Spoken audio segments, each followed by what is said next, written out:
appears to be only maybe 400 or 500 feet above ground.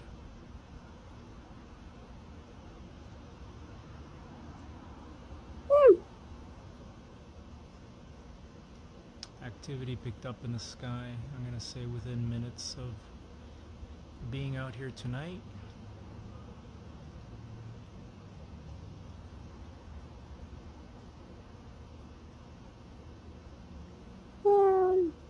Is that a star?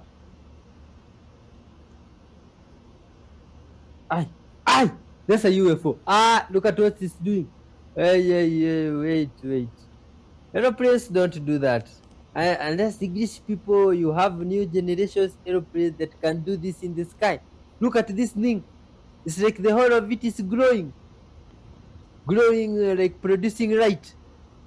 Hinsdale police released this video from Garfield Crossing. You see the woman there dangerously crawling under the train so she wouldn't miss it. Oh, wow.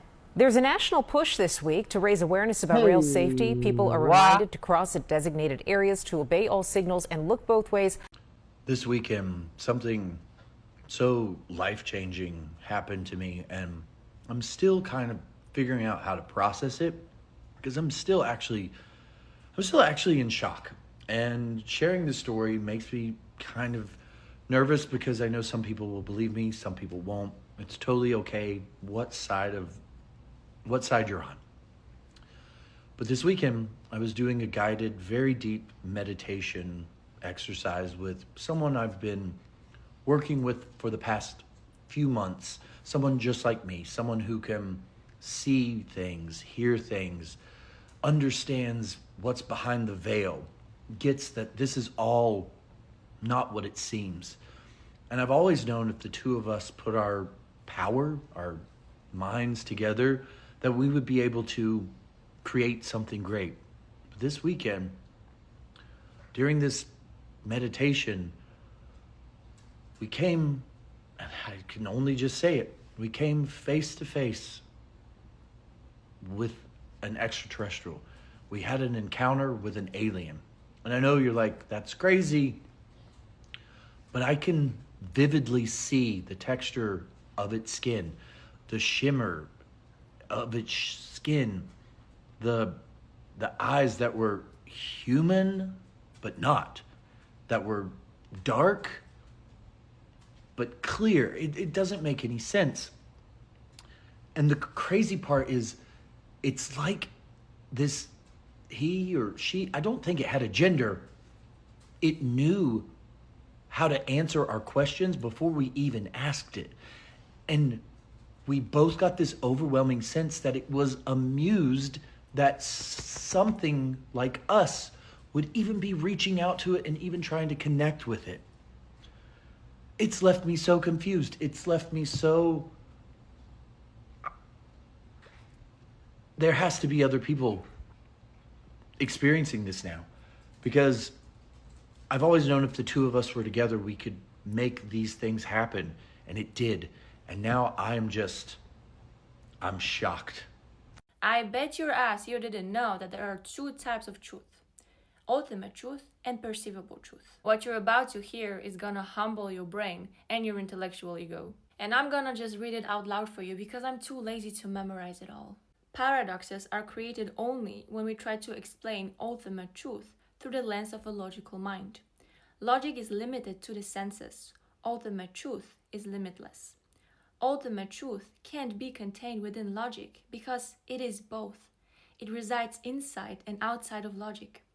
Logic is a fraction of ultimate truth, but ultimate truth is not a fraction of logic. You can contain a pond in an ocean, but it's impossible to contain the entire ocean in a pond. Logic can only reach as far as its borders go. That's why a statement that follows logical deduction becomes a paradox when it is seen through the lens of the ultimate truth. If a paradox arises in logical thinking, when two logical facts end up contradicting each other, it means that the thinker has tapped into ultimate truth, where logic has reached its full capacity.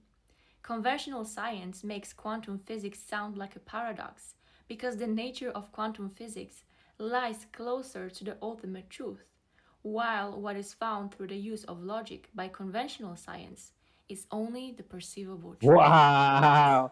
Okay, that was interesting and new to learn. What is something that's normal in your country but weird for the rest of the world?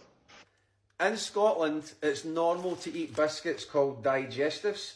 Never even thought about the name before. However, my American girlfriend has just informed me that that is not normal, and she demanded to read the ingredients.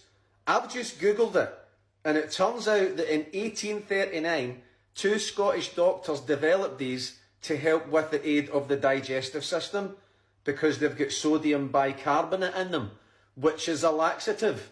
So essentially, we have been eating biscuits that help make us shit. I feel violated. And why were we not taught this back in school during home economics? Like, am I the only Scottish person that didn't know this was a shit biscuit? I also learned that today. Is it true? Those biscuits are meant to help humans. Interesting, listen to this. This is what I asked ChatGPT. Could you please tell me, what would you do if you wanted to enslave mass amounts of people to never become financially free without them even realizing, and almost condition them into the system so that they can't really see outside of it? Please tell me what system you would put in place for that. So let's play with this. If I were designing a system to keep people financially enslaved while making them believe they're free, here's how I'd do it. Step 1, start young. Control their conditioning. Create a school system that rewards memorization over creativity, obedience over critical thought. Never teach them about money, leverage, or emotional intelligence, only how to follow rules and pass tests. Make them associate their self-worth with grades and external validation. Program them to believe failure is bad and success means staying within the lines. Step 2, push the one-path narrative. Drill into them. Go to school, get a degree, get a safe job, retire at 65. Frame entrepreneurship, risk-taking, or questioning the system as irresponsible or unrealistic. Celebrate only titles and job positions, not actual freedom or purpose. Step 3, trap them with debt. Offer student loans at 18 before they understand compound interest. Enslave them before they even begin. Normalize credit cards and mortgages as adulting. Use advertising to make them feel not enough, so they constantly buy things to compensate, keeping them in a cycle of work, spend, repeat. Step 4, reward distraction, not depth. Create a culture addicted to dopamine, TikTok, Netflix, gossip, trends. Dull their instincts with convenience, sugar, fast scrolling, and fear-based news cycles. Keep them busy, not aware. Always moving, but never arriving. Step 5, demonize wealth and those who escape. Make rich people the villain in every movie. Push the belief that wanting more is greedy or selfish. Convince them money is evil so they subconsciously repel it, all while glorifying hard work over smart leverage. Step 6, give them just enough to stay quiet. A paycheck that covers rent, Netflix, and takeout, just enough comfort to not question the system. Bonuses, holidays, promotions that feel like rewards but are just new leashes. Retirement plans to keep them waiting for someday that never comes. And finally, step 7, label awakening as crazy. Call anyone who questions it a conspiracy theorist, rebel, or idealist. Make people afraid to stand out, speak up, or live differently. Keep them doubting their intuition, because once they trust themselves, the system collapses. Crazy. That sounds Interesting. like the word right now. Exactly what's going on around. This, my friends, here is the Cain and Abel. You have a Cain and you have a ball, which is cannibal. And you see this, the ring here, 2 rings, which is your 33 fallen angels, yeah? It's also a phallic symbol, which is in plain sight that people don't even see. All right. Oh, okay, man, that's quite weird. If you Google the word idiot under images, a picture of Donald Trump comes up. I just did that. How would that happen? How does search work so that that would occur? Oh, guy. We provide search today for any time you type in a keyword. We, as Google, we've gone out and crawled and stored copies of billions of web pages in our index, and we take the keyword and match it against web pages and rank them based on over 200 signals. Things like relevance, freshness, popularity, how other people are using it. And based on that, at any given time, we try to rank and find the best results for that query. And then we evaluate them with external raters to make sure that, and they evaluate it to objective guidelines. And that's how we make sure the process is working. So it's not some little man sitting behind the curtain figuring out what we're going to show the user. It's basically a compilation of what users are generating and trying to sort through that information. Last year, we served over 3 trillion searches. And just as a fact, every single day, 15% of the searches Google sees, we have never seen them before. So, this is working at scale. And we don't manually intervene on any particular search result. What?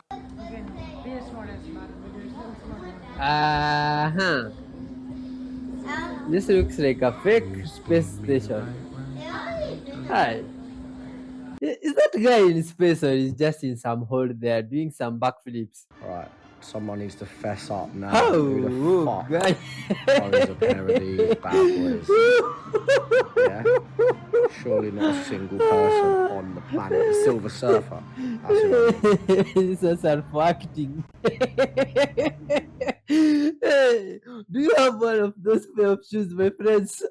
So, what you're seeing here is when I was looking out the plane, there were a ton of UFOs. The camera doesn't actually capture most of them, but I kind of zoomed in here and was trying to locate them on the camera, but you could only see a couple of them blinking in and out.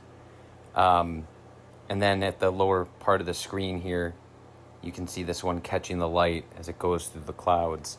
The other two had disappeared, and they were just everywhere. It was crazy. The entire flight was looking over the side of the plane. And then if you look in the upper right-hand side here, there's 2 more that pop up and kind of fly next to each other for a little while. But the most interesting thing about this is when I was looking back at this video, at the very end here, I just dropped the camera down, and when I went back, this is in slow motion now. Now, remember, this is like 4 cloud levels up. We're 35,000 feet in the air. And I don't know if you just saw that. I'm going to do it again. If you look right up onto the right, it's going to come into frame here. There is something in the clouds. There are a bunch of right angles. It looks like the top mast of a ship. I asked AI to inspect it. I've replayed this part a bunch of times and slowed it down each time so that you could see it. And then there'll be some still pictures here coming up.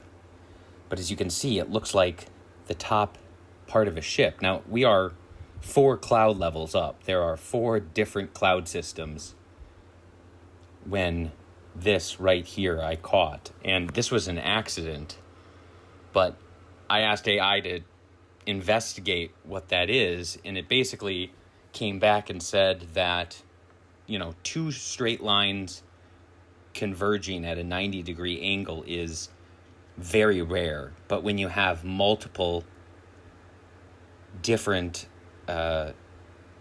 straight lines that converge at a 90-degree angle in multiple different ways, that it's nearly impossible to be a cloud formation. So I just wanted to throw it out there and see what others think. There are a couple other videos from this flight that I'm going to be posting, but I just wanted to see if anybody else could see what they could see in these clouds here.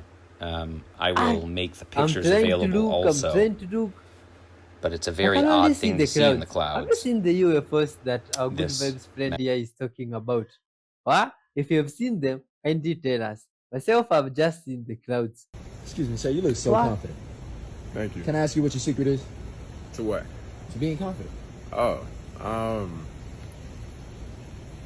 just separate myself from humanity. What? Yeah, obviously, nigga, because you didn't have a choice. Your kind can't be around humans 24/7. Hell, you can't even walk in the daylight. This is an interview at nighttime for a reason. Then a nigga gon' ask how. He gonna show you how. You keep asking fucking questions, nigga. He gonna lead you back to his lair and bite your fucking neck. This is ever so clearly the first vampire caught on camera, gang. This is literally an interview with a vampire. Really ain't even had to speak to the nigga to know what the fuck he was, gang. Why the fuck is you even walking up on dark, shadowy figures at nighttime anyway? For a video? And a nigga walking with a cane, he walked perfectly fine. Come on, G, he giving niggas all the hints, bro. You gotta walk around with fucking pocket garlic, just in case. Like, where the fuck is this interview being held at? Somebody call Wesley Snipes, G. Somebody hit up Wesley, he the closest thing we got to Blade. We just gotta pray and hope he retains some knowledge from the set, G. They were teaching them real shit. They was teaching them real shit. Get them UV lights. Get them all. Get everything. Or we just gonna have to find some random blonde white girl and make her the next Buffy the Vampire Slayer, bro. We running out of options, G. They running the night. They are running the night. All humans are good vibes, but this good vibes soul. What's up with these eyes? So Are they normal? ChatGPT was asked, what are the most unbelievable things that it has learned ever since it was created? Here's the first part of the answer. It said, honestly, it's tough to pick one. Here's a strong contender. It said, you invented a fruit that is 90% peel and then decided to eat it by removing the peel. Yes, I'm talking about bananas. But then it gets wilder. You engineered them to not have seeds anymore and trained monkeys and children alike to open them wrong. Monkeys open them from the bottom and it's easier. Then the second part of the response, that's not even getting to the fact that you domesticated wolves into couch-dwelling cuddle monsters who wear sweaters and bark at toasters, or that you spend more time pretending to work than actually working, and somehow built entire office cultures around it.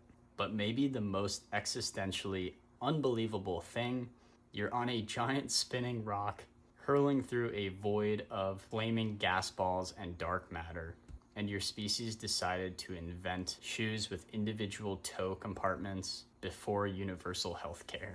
Humanity is amazing and completely bonkers. I think ChatGPT flamed all of humanity with that response. Let me know what you guys think. And of course, if you want more AI-related content, make sure to follow for more. This thing about AI, I don't know where it came from. Myself, I think it's strange. Something that knows almost everything. Wow, very strange, that one. If our ancestors woke up from this side of the world and heard about it, they would think that is definitely the end times we are living in. But anyway, it's interesting times we are living in on this world. Lots of interesting stuff going on around, from the skies into the waters, all those things, my friend. And thank you very much for your time being with us up to this point, going through all those videos together. Big up to yourself. Much, much love. You are a wonderful creature of God. And for that reason alone, my friend, I'll share with you something here from the book of wisdom. Some powerful words coming from the book of Isaiah chapter 41, verse 10. It says, so do not fear, for I am with you. Do not be dismayed, for I am your God. I will strengthen you and help you. I will uphold you with my righteous right hand. Wonderful. That's an interesting promise, my friend, from the Supreme Creator. Let's thank this wonderful Maker and end the show. Thank you, Father, for love. Thank you for the good time you've given us together with your child, today's viewer. Thank you for reaching with us up to this point. We give you glory for that, Father. Thank you for the words from the book of wisdom, Father. May those words grow in us and help us, Father. Help us to remember them daily, dear Lord, and be good and grateful of your goodness, Father. Dear Lord, bless this viewer and forgive us all our sins. In your holy name, Jesus Christ, we do pray, trusting and believing. Amen.